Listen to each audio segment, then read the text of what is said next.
In this tutorial, we'll show you how to replace your Nature 2 mineral cartridge to keep your system running smoothly. Start by shutting off your pump.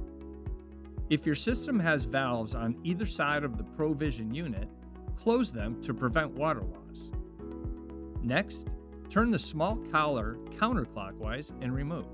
Take out the old cartridge and discard. Now, insert the new cartridge and carefully tighten the collar, turning it clockwise until secure.